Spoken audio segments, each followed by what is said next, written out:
traverse tout le pays pour une interview. Je n'en suis pas à mon premier interview. C'est l'interview du jour.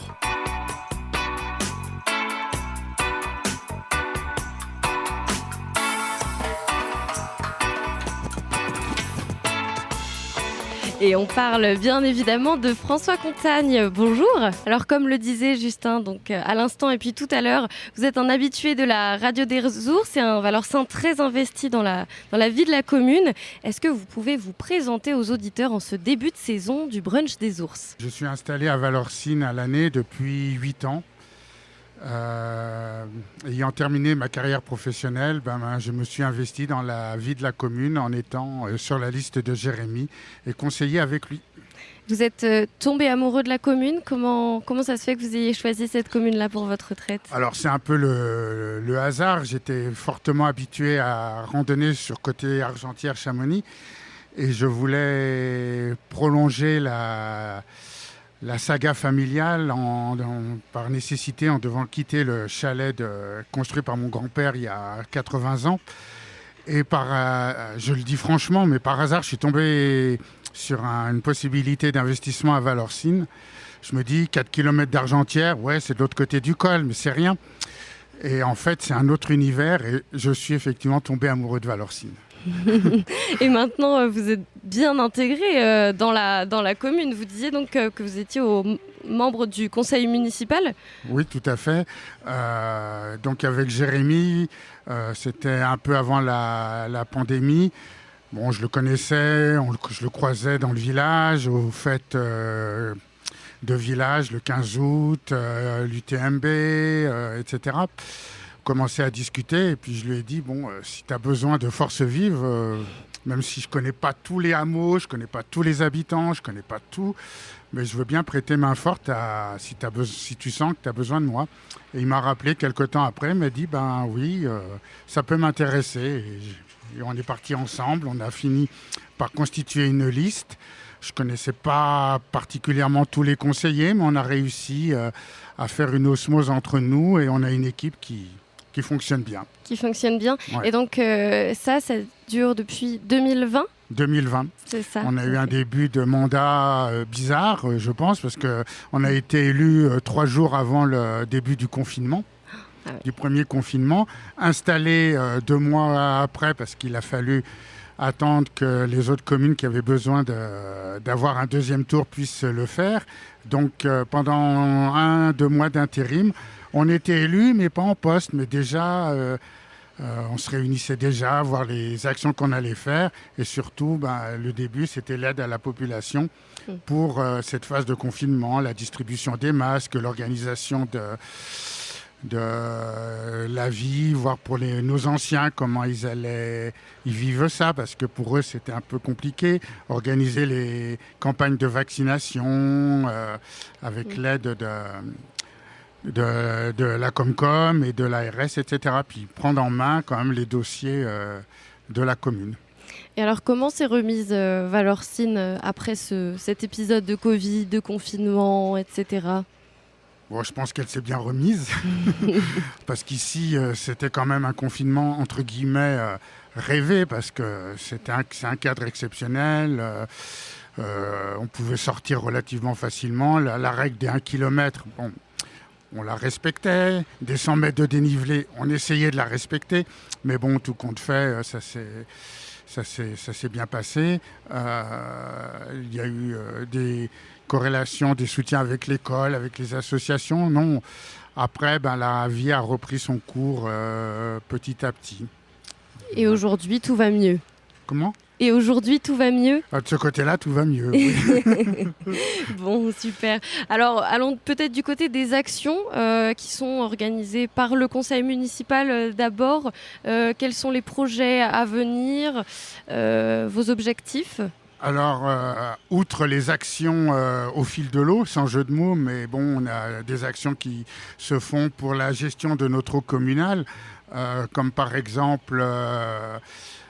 comme vous le savez, une partie de la commune est desservie avec de l'eau qui vient du côté de l'Auriac, qui est un peu trop riche en arsenic. D'accord. Et du côté du dépôt Z plan vert, l'eau est tout à fait conforme à ce niveau-là. Donc on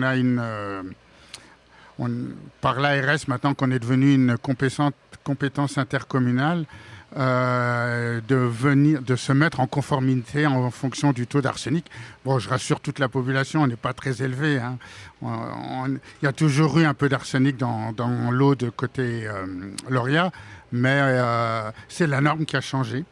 D'accord. Vu que les techniques d'analyse se sont affinées, etc. Donc c'est une directive de l'OMS qui nous dit vous avez 3, 4, 5 microgrammes par litre de plus que la norme, mais il faut faire quelque chose. Ça pas évite. C'est ça depuis tous les temps. Ça n'a pas empêché d'avoir des centenaires dans la commune, mais bon.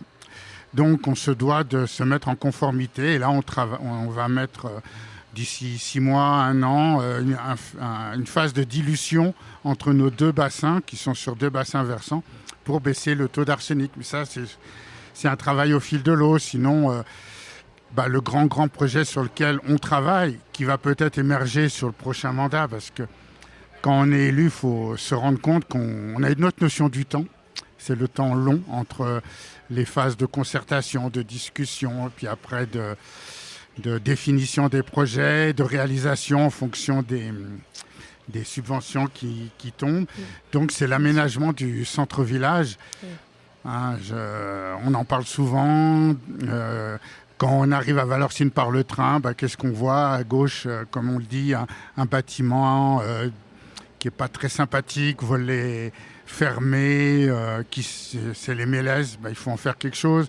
Le centre-village, il n'y a pas de continuité, il n'y a pas vraiment une place. Reprendre la salle de la ruche, enfin il y a tout un projet de grande envergure. On en parle depuis des années, c'est un peu l'Arlésienne, mais je pense que là, avec l'équipe en place, on va laisser à l'équipe qui viendra dans 3 ans un dossier bien ficelé qui sera à finir de réaliser. Sinon, les autres projets, il y a la redéfinition, restructuration de la station d'épuration qui est à Barberine. C'est une station qui est dimensionnée à l'origine pour 1000 habitants, qui est trop peu. Ça a été fait dans les années 70. Elle est un peu obsolète, elle fonctionne, mais un peu par dérogation et par des moyens de contrôle supplémentaires. Donc il faut redimensionner cette station d'épuration pour 2500, voire 3000 habitants. On se projette dans les 50 ans qui viennent. Donc ça, ce sera aussi un gros projet.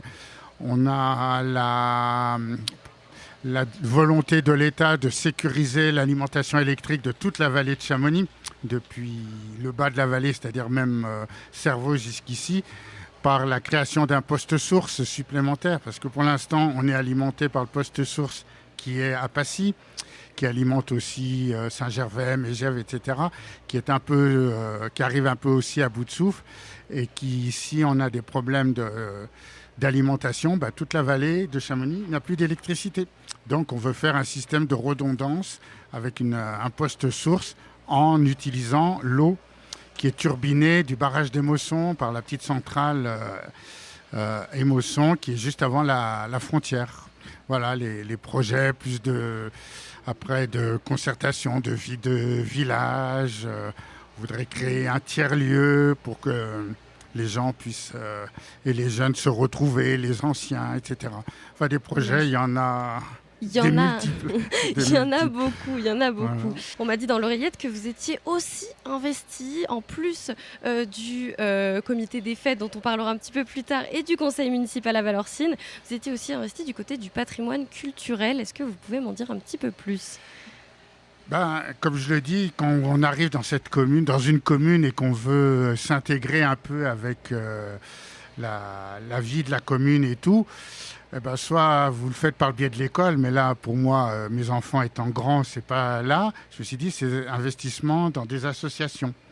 Et il y a une des associations pour laquelle je me suis senti vibrer ou avoir des attaches, qui est Valorsna, Racines et Patrimoine. J'ai fait la connaissance de la présidente, Dominique Ancet, etc. Et c'est aussi un point qui m'intéresse, donc dans le patrimoine de Valorcine. Et j'ai découvert que Valorcine, ce village du bout du monde, ou comme on dit qui a été dit dans des rapports et des thèses, un tel Istocum, c'est-à-dire un village du bout du monde qui doit se débrouiller par lui-même, dans le passé en tout cas, tellement les conditions climatiques peuvent être dures en hiver, a un passé très riche au niveau historique. Et donc je me suis investi à l'origine, même bien avant d'être au conseil ou au comité des fêtes, dans cette association. D'accord. Ça a été mon premier point, j'allais dire, d'ancrage dans la commune. Et par le biais de cette association, je suis arrivé au moment où était en pleine gestation, qui était déjà même bien mûre, de toute la rénovation de l'église. Bon, j'ai aussi des fibres de ce côté-là au niveau conviction personnelle. Et donc, j'ai été aux côtés de Dominique Ancel pour avancer d'un point de vue historique, artistique, de cette rénovation de l'église, qui est, après 5 ans de fermeture, a réouvert, entre guillemets, ses portes cet hiver et qui maintenant est réaffecté au culte, qui est sa mission première d'une église, mais qui accueille aussi quelques manifestations culturelles, type concert. Et je ne vous conseille qu'une chose, c'est d'aller visiter l'église, redécouvrir un patrimoine de Valorcine, puisqu'on a pu remettre et restaurer des fresques qui datent de 1750, créées à l'époque par des Valorcins, des écrits l'attestent. Et on a fait aussi une création, c'est-à-dire qu'on a mis en place des vitraux modernes ou actuels, parce qu'il n'y avait pas de vitraux à l'époque, donc on avait quelque part quartier libre. Et avec l'aide des architectes des bâtiments de France, on a mis des vitraux d'un artiste coréen qui sont magnifiques. Et je vous encourage à aller visiter cette église. Voir avec l'Office du tourisme. Je sais qu'il y a 2 visites qui sont prévues début août dans le cadre de la Nuit des Ours, mais l'église est ouverte tous les jours, accès libre de 8h à 18h, grosso modo. Donc vous pouvez venir visiter sans aucun problème. Quand vous voulez. Alors passons à une autre de vos branches en fait à Valorcine. Vous faites partie du comité des fêtes, c'est bien ça ? Oui, disons qu'une vie associative dans une commune, il ne faut pas tout attendre que de la municipalité ou des structures. Il faut qu'elle vive par ses habitants. Donc principalement, c'est les associations qui créent le tissu associatif de la commune, qui fait vivre. Ça va des associations sportives, des associations musicales, puisque sportives, il y a l'école de ski, il y a la compagnie des guides, il y a, principalement. Après, musique, il y a ce qu'on appelle l'écho du Buet, qui est le club, je dirais pas péjorativement, mais l'harmonie de Valorcine qui a plus de 100 ans. Il y a des associations après qui est art et loisirs, où on fait des cours de dessin, de couture. Il y a des associations culturelles qui organisent des manifestations. Bon, vous en parlerez bientôt de manière plus abondante, qui est la Nuit des Ours. Donc, ça vit grâce à ces associations. Mais il faut qu'à la tête de ces associations, il y a une structure qui englobe tout ça, qui est ce qu'on appelle le comité des fêtes, qui est surtout là pour coordonner les actions des associations, qui a investi dans un certain nombre de matériel, tentes, tables, chaises, barbecue, etc., et qui le met à disposition des associations adhérentes. Et tout ça, il faut que ça soit... qu'il y ait une petite équipe à la tête pour driver tout ça. Et c'est grâce même au comité des fêtes qu'on a actuellement la radio des ours sur Valorcine, qui est portée par le comité des fêtes. On espère qu'un jour, il y aura une association propre pour la radio des ours, parce que le comité des fêtes n'a pas pour but de créer des animations en tant que telles, c'est de supporter des associations. Mais des fois, il faut amorcer la pompe, je dirais, pour donner idée et que des gens s'approprient le projet, partent de leurs propres ailes, entre guillemets, mais qu'ils sachent qu'ils seront toujours supportés par le comité des fêtes. Alors, en tant que président, c'est bien ça du comité? Alors, comme dans toute association, il y a eu un président, forte figure aussi de la vallée, qui est de la commune, qui était là depuis l'origine du comité des fêtes et qui voulait passer la main. Et ce qui se trouve, oui, passer la main, mais qui derrière? Parce qu'il y a beaucoup d'appelés, mais peu d'élus ou peu de volontaires. Bon, alors, j'ai dit, moi, je veux bien prendre pour une période d'intérim. Je ne veux pas être président tout le temps, président du comité des fêtes, pour que perdure cette association. Voilà, donc depuis le mois d'avril, je suis devenu aussi président du comité des fêtes. D'accord. Mais c'est plus, je dirais, je suis déjà bien secondé par l'équipe du bureau qui était avant. Oui. Je sais pas, c'est plus un rôle de coordinateur qu'un rôle moteur. Mais voilà. Est-ce que vous pouvez faire un bilan alors du 14 juillet à Valorcine? Comment ça s'est passé? Alors, apparemment, ça s'est très bien passé. Toutes les années, c'est une association qui est dirigée par Mèche Bidot, justement par rapport à la compagnie des guides qui organise les festivités du 14 juillet. Bon, c'est un peu une fête au village, donc ils organisent un repas. Et puis il y a l'harmonie, donc l'écho du Buet qui est venu faire un concert. Après il y a eu un petit groupe de la commune, les Yétis de la vallée qui sont venus chanter. Mais c'est surtout l'occasion de faire un rassemblement, une fête au village. Parce que ce qu'on s'est rendu compte au moment du confinement, c'est que fallait perdurer ce qui existait avant, déjà ces fêtes-là, et que ça ne soit pas un coup d'arrêt. Donc relancer cette organisation-là et cette vie au village. Mais globalement, moi j'y suis allé, très bonne ambiance, très bien passé, j'ai eu de bons échos. Bon, super. On va finir cette interview, François Coutagne, avec peut-être une confrontation avec notre nouvelle chronique, l'Assemblée des ours. Est-ce que vous pourriez répondre à la question de l'Assemblée des ours? Si vous étiez maire, qu'est-ce que vous feriez peut-être en premier? Oula, c'est une grosse question. Si j'avais une baguette magique, c'est de faire le plus rapidement possible le centre-village. Bon, je sais, je suis à la cœur. Et puis, trouver un financement, une organisation pour qu'il y ait un tiers-lieu dans cette commune. On a des idées de lieux, mais on a des budgets restreints. On cherche des possibilités. On a reçu en héritage une maison dans un des hameaux de Valorcine, et la volonté de la personne qui a légué ce vieux bâtiment, cette vieille de Valorcine, était pour l'accueil de réfugiés ou pour créer un tiers-lieu. Bon, pour l'instant, ça sert à loger des saisonniers, parce que notre problème, c'est aussi le logement des saisonniers, mais on voudrait réhabiliter cette maison pour qu'on puisse créer un tiers-lieu et la faire vivre. Mais c'est toute la structure juridique autour qui est assez pas évidente à monter. Et à propos, je voudrais juste terminer, c'est que Valorcine, c'est aussi une terre d'accueil, et qu'on a accueilli 12 personnes qui venaient d'Ukraine, qui ont logé ici pendant plus d'1 an dans un gîte mis à disposition par une association dont je les remercie.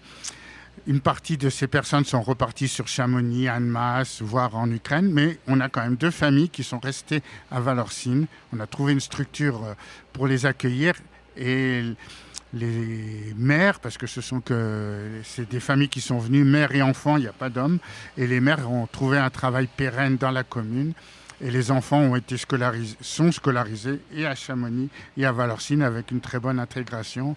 Et on est content de cela. On avait accueilli des Bosniaques, il y a eu des Justes qui ont servi de passeurs pendant la guerre de 40. Enfin bon, c'est une terre d'accueil, et on voudrait que ça reste une terre d'accueil ouverte à tout le monde, que ce soit les estivants ou les gens en grande difficulté. Merci beaucoup François Coutagne. On va rester, je pense, sur cette dernière phrase.